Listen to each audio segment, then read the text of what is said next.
Well, thank you. On today's Health Allergies 101, spring is here, so is hay fever season, but allergies can be a reaction to many different types of airborne triggers. Nearly 36 million Americans suffer from allergies. That's twice as many than just 20 years ago. So even those who think they're unaffected may still be at risk. Dr. Keri Peterson is a contributor to Women's Health magazine. Dr. Peterson, good morning. Good morning, Natalie. It's here, allergy season. We could feel it already. So what are some of what exactly are allergies? I mean, starting with the very basics here.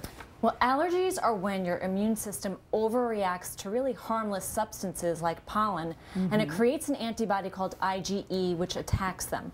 Now, the IgE makes a chemical called histamine, and that's the culprit for all the symptoms that we see. What are the most common triggers then? Well, this time of year, early spring, we are going to be seeing airborne allergens such as mold and pollens from grass, weeds, and trees. But then all year long, you can see it to dust mites and pet dander. And as we were saying, more than the number of allergy sufferers has more than doubled in the last 20 years. Why is that? You know, we're not really sure, but there are a few theories, and the most popular one is called the hygiene theory. And what this is that it's thought that the overuse of antibacterials may understimulate children's immune systems, preventing them from appropriately responding to substances, and then when they do respond, they overreact.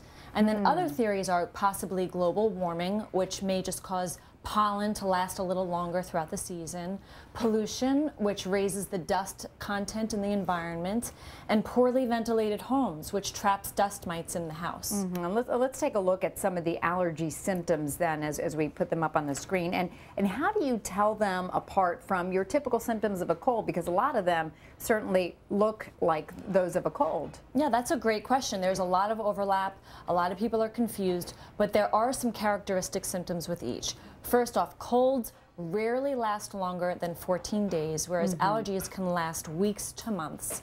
And red, itchy eyes are very characteristic of allergies, but you don't see them with colds. While fevers and aches you see with colds, but you never see them with allergies. And if you're still not sure, your doctor can do skin testing to diagnose them. When you said some of the over-counter histamines are the way that you can go about treating them, but what else can you do if that doesn't seem to be doing enough? If that's not enough, there are some drug-free options. First, there are saline rinses, which just irrigate the nasal passages. There's a product called allergen block, which you put around the nose, and it prevents or claims to prevent the allergen from going into the passages.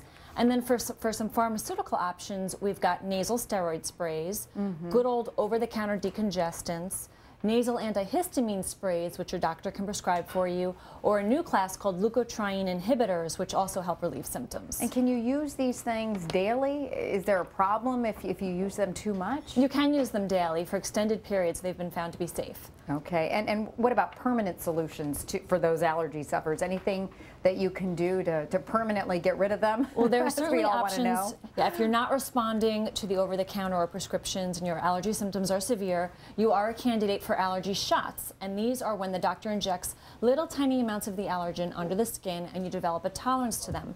But it does take years for that tolerance to develop, so it is a commitment. However, the benefits really are long-lasting.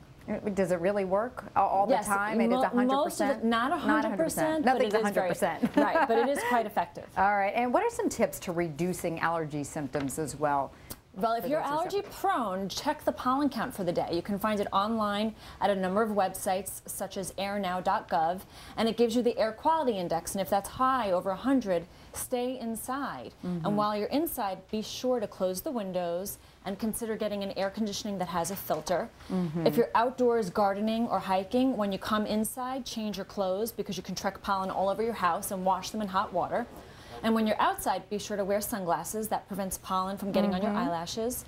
And then finally, try staying away from abrasive soaps because that can break down the protective barrier of the skin and the allergens can penetrate more easily. All right, interesting. Great points. Thank you so much, Dr. Keri Peterson. Hopefully it'll ease some people's allergies out there.